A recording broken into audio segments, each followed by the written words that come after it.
Asyhadu an la ilaha illallah wa la syarika lah wa asyhadu anna Muhammadan abduhu wa rasuluh. Allahumma shalli wa sallim wa barik ala Muhammad wa ali Muhammad Allah. Bersyukur kepada Allah, alhamdulillah pada kesempatan hari ini kita bertemu kembali di ruang kelas 6 ini guna serangkaian kegiatan belajar mengajar pendidikan agama Islam dan budi pekerti. Dan alhamdulillah pada kesempatan hari ini kita memasuki materi pembelajaran tentang pengertian maaf dan memaafkan. Dan tentunya sebelum materi pembelajaran ini kita lanjutkan lebih dalam, kita pelajari bersama. Terlebih dahulu Pak Azam menanyakan terkait dengan kehadiran. Bagaimana untuk hari ini? Di antara kalian ada yang tidak hadir hari ini? Siapa yang tidak hadir? Satu anak yang tidak hadir. Baik, sebelumnya Pak Azam isi absen dulu ya terkait dengan kehadiran. Zahra, ada keterangan untuk Zahra? Ada ya. Baik, terima kasih. Sepertinya Zahra sedang bepergian. Tadi pagi ada WA di grup ya. Jadi tidak apa-apa. Jadi seperti itu ya. Jadi ketika mungkin di antara kalian yang berhalangan hadir karena sakit, buatlah izin. Meskipun izin itu tidak melalui bersurat, bisa lewat WA yang ditujukan ke guru tertentu, guru kelasnya, atau mungkin lewat grup juga bisa. Jadi jangan sampai ketidakhadiran kalian, alasan apapun itu, baik itu sakit, bepergian, atau acara keluarga, harus ada keterangan yang masuk ke kami sebagai pihak sekolah. Jadi semuanya itu kenapa penting? Karena itu adalah demi ketertiban daripada proses pendidikan itu sendiri ya. Dan itu semua sebagai bentuk daripada kedisiplinan sekolah yang tentunya harus kita terapkan. Baik, Zahra tadi menurut keterangan yang kami dapat adalah tidak berangkatnya karena kepergian ini tanggal 19 Zahra dengan nomor absennya 19 ya. Izin berarti.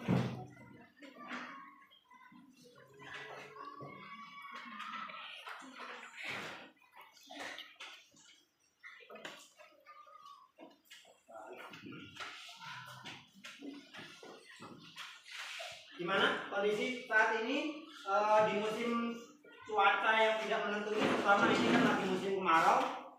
Kami sebagai dewan guru tentunya mengimbau agar kita senantiasa menjaga kesehatan.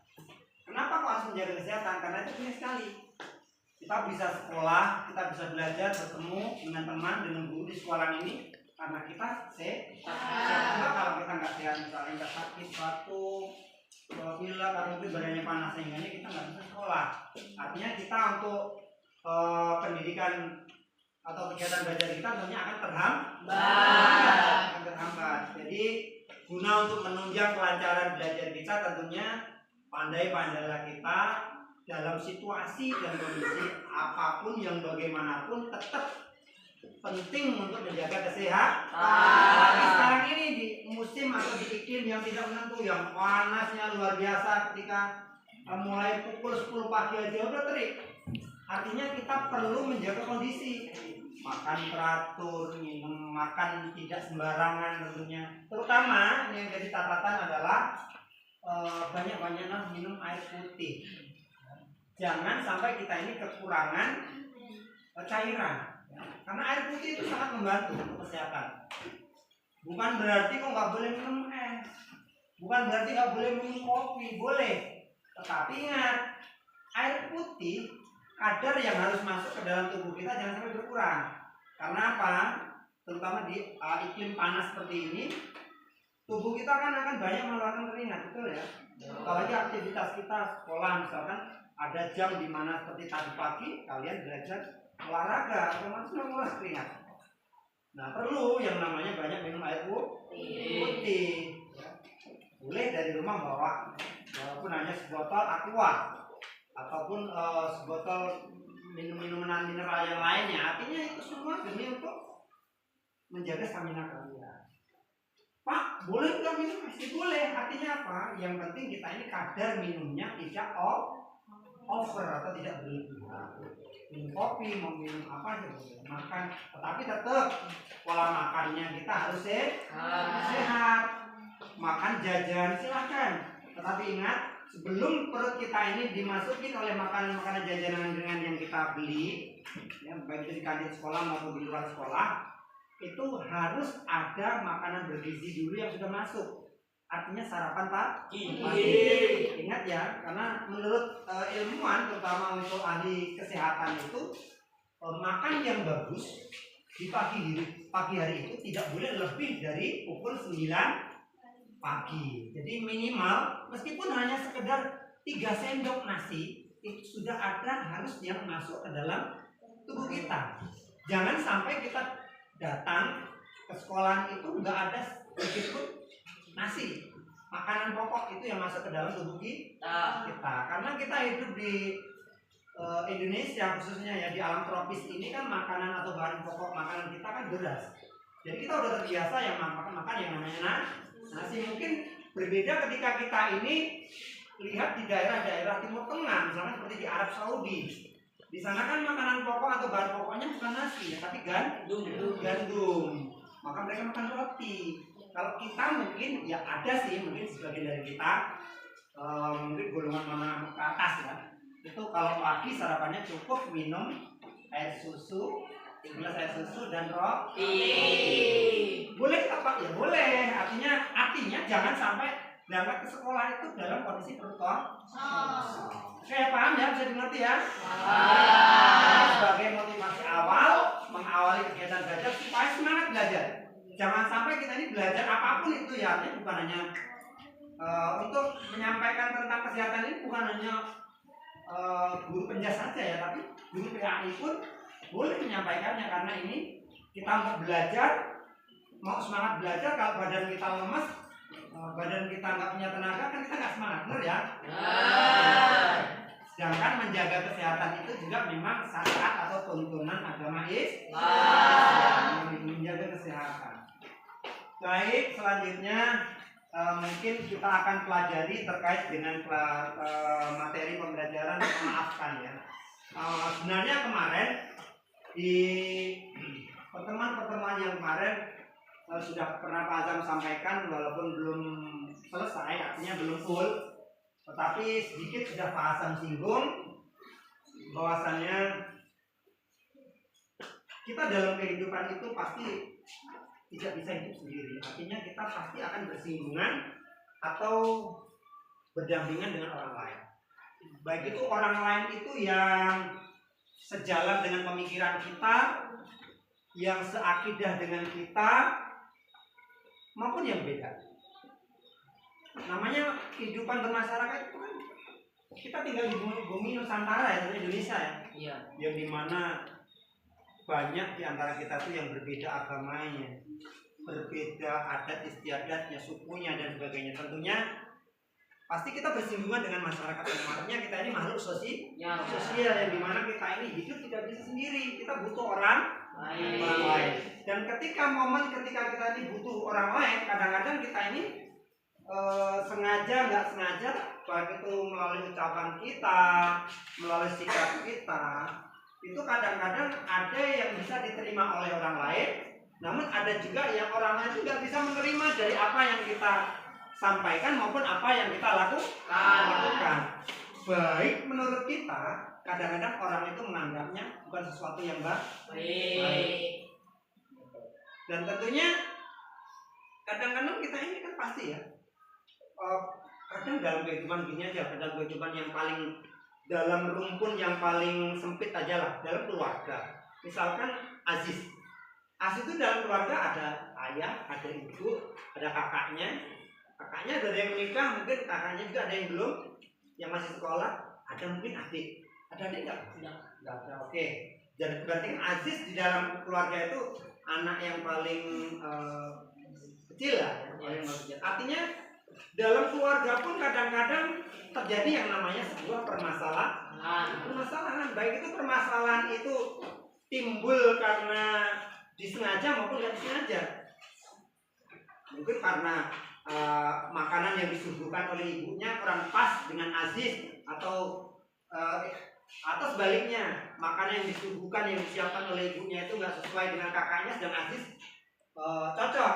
Itu kadang-kadang itu terjadi permasalahan dalam keluarga itu, karena itu merasa Aziz nggak suka, akhirnya nggak mau makan. Dan karena kakaknya itu makanan itu merasa yang paling disukai, maka dia makan semaunya atau sepuasnya. Yang akhirnya menyebabkan kecemburuan dalam keluarga, sehingga Aziz itu bisa jadi marah dengan kakaknya, atau mungkin ngambek lah dengan ibunya. Mosok masak yang disenengnya berkata, masak saya loh, aku lo nggak suka kepiting, kenapa aku dimasakin kepiting? Kan aku sukanya ayam guring. Sedangkan Aziz nggak suka kepiting. Kepiting itu kesukaan kakaknya. Akhirnya Aziz kan nggak jadi makan tuh. Nah, akhirnya jadi ribut. Artinya itu permasalahan, dan setiap permasalahan sekecil apapun tentunya harus ada penyelesaiannya. Kesalahan itu bisa karena disengaja, bisa juga kesalahan itu tidak disengaja. Kenapa kok setiap permasalahan, baik itu yang disengaja maupun yang tidak disengaja, itu harus dicari solusi atau jalan keluarnya? Karena di dalam Islam, terutama dalam pelajaran yang saat ini kita pelajari ini, kita disarankan hidup itu untuk saling memaafkan. Saling memaafkan. Kalau kita ini misalkan dalam keluarga tiap hari ribut terus, kakak dengan adiknya berantem terus hanya karena perkara kecil. Kemudian yang kakaknya udah nggak mau ngalah, yang adiknya juga nggak mau ngalah. Akhirnya kan yang pusing siapa? Orang tua, yang pusing orang tua. Seperti itu. Maka sudah menjadi tugas kita bersama, sebagai terutama kalian ini kan sekarang udah duduk di bangku kelas 6. Artinya sudah bisa membedakan mana yang baik, mana yang buruk, mana yang harus aku lakukan, tindakan apa yang harus aku tinggalkan. Ketika aku melakukan sebuah perbuatan ini baik untukku, baik untuk keluargaku dampaknya, baik untuk orang lain atau sebaliknya. Ketika aku melakukan tindakan ini, apakah ini buruk untukku, buruk untuk keluargaku akibatnya, atau juga membahayakan orang lain? Nah, insya Allah seusia kalian ini sudah masuk dalam golongan mumayyiz. Kalau dalam pelajaran agama kita kenal dengan apa? Mumayyiz. Apa artinya mumayyiz? Itu bisa membedakan antara yang baik dan yang buruk. Dan Pak Guru pasti sudah paham betul tentang kalian ini. Pasti kalian ini adalah siswa-siswi yang baik, artinya siswa-siswi yang memang semuanya sudah mumayyiz, sudah bisa membedakan ini baik enggak untukku, ini burukkah untukku, atau untuk orang lain, baikkah atau burukkah. Nah, jadi sebagai seorang siswa yang baik tentunya kita harus paham betul dan bisa membedakan apa tindakan yang harus, apa langkah yang harus aku lakukan, dan apa tindakan atau langkah yang aku ambil atau aku tinggalkan. Baik, jadi terkait dengan manfaat pasti ada mudarat atau akibat. Maka kemarin sudah panjang lebar Pak Guru sampaikan terkait dengan manfaat daripada hidup memaafkan. Nah, sekarang sekedar untuk mengulas atau sekedar untuk mengulang kembali bagaimana kalian memahami materi yang sudah pernah Pak Guru sampaikan, sejauh mana pemahaman kalian tentang materi ini. Maka mari kita saling kali ini kita berdiskusi sebentar saja. Pak Azam akan memberikan satu aja, mungkin dua lah ya. Satu pertanyaan untuk yang laki-laki mungkin nanti akan bisa mewakili, atau mungkin satu pertanyaan untuk perempuan yang mewakili. Satu aja pertama pertanyaan yang perlu Pak Azam sampaikan kepada kalian terkait dengan materi yang udah pernah Pak Azam sampaikan ya. Mungkin untuk yang laki-laki, siapa yang kira-kira bisa mewakili untuk memberikan jawaban yang sesuai ya. Jadi pertanyaannya seperti ini. Ini laki-lakinya ada berapa? Ada 10 ya. Oke, jadi imbang ya. 10 dengan 11 ya. 12 ya. 1, 2, 3, 4, 15. Oke, oke nggak apa-apa. Jadi imbang lah ya. Nah sekarang Pak Guru meminta nanti ada salah satu di antara kalian yang bisa menguraikan jawabannya. Pertama pertanyaannya seperti ini. Apa sih manfaat? Ini untuk yang perempuan aja dulu ya. Yang perempuan dulu, yang laki-laki nanti deh. Kan kata orang laki-laki itu sebagai pemimpin perempuan. Ar-rijalu qawwamuna 'alan nisa. Laki-laki itu pengayom, pemimpin yang menaungi perempuan. Jadi harus melindungi. Jadi laki-laki sementara harus mengalah.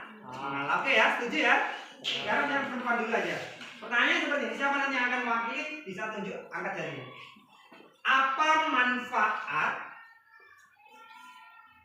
manfaat hidup saling memaafkan? Siapa yang bisa mewakili? Baik, dengan siapa? Vio ya, Pak Vio. Coba Pak Guru pengen Vio menjelaskan terkait dengan manfaat daripada hidup saling memaafkan. Kira-kira bagaimana? Apa manfaat yang bisa kita terima ketika kita ini hidup saling memaafkan? Dengan hidup saling memaafkan, suasana hati akan merasa damai dan tentram. Begitu pula di kehidupan masyarakat, kehidupan yang rukun dan sentosa akan tercipta. Iya, seperti itu. Tepuk tangan dong untuk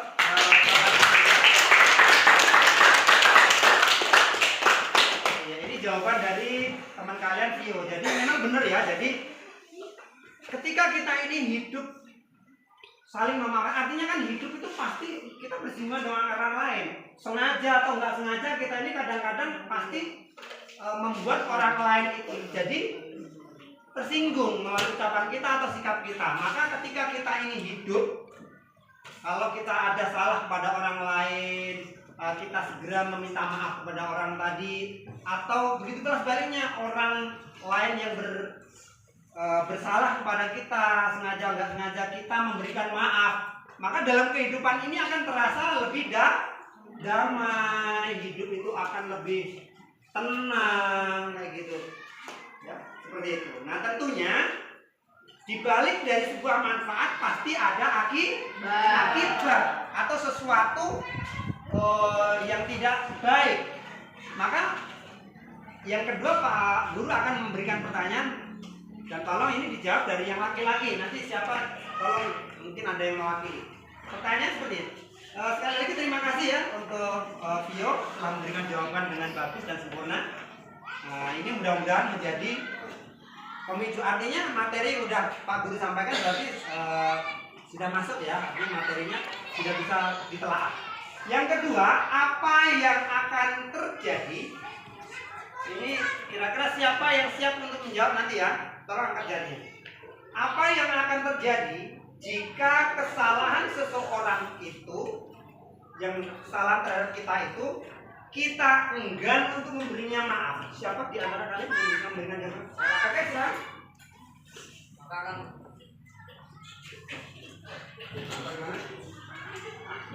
Maka suasana hati akan tidak tenang dan tidak tentram. Bahkan dalam bermasyarakat pun akan terjadi kesenjangan sosial. Iya, terima kasih Mas Aziz ya. Ya, plus yang meriah juga untuk Mas Aziz.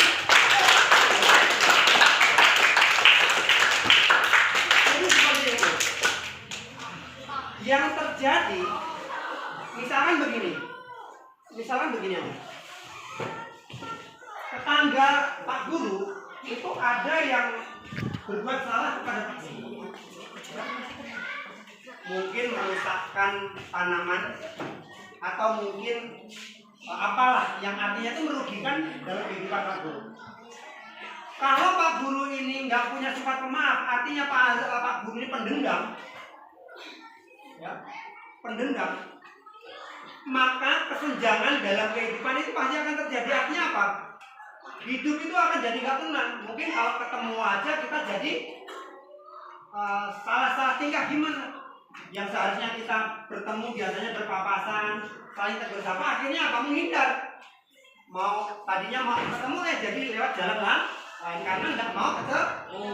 Jadi kehidupan itu terasa nggak nyaman, benar ya? Jadi jawaban dari Aziz tepat sekali.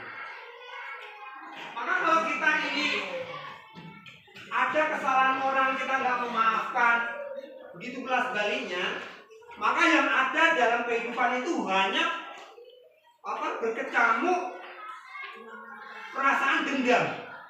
Perasaan kita ini kalau lihat orang lain itu selalu buruk. Padahal kita sendiri juga adalah manusia biasa yang tak luput dari salah.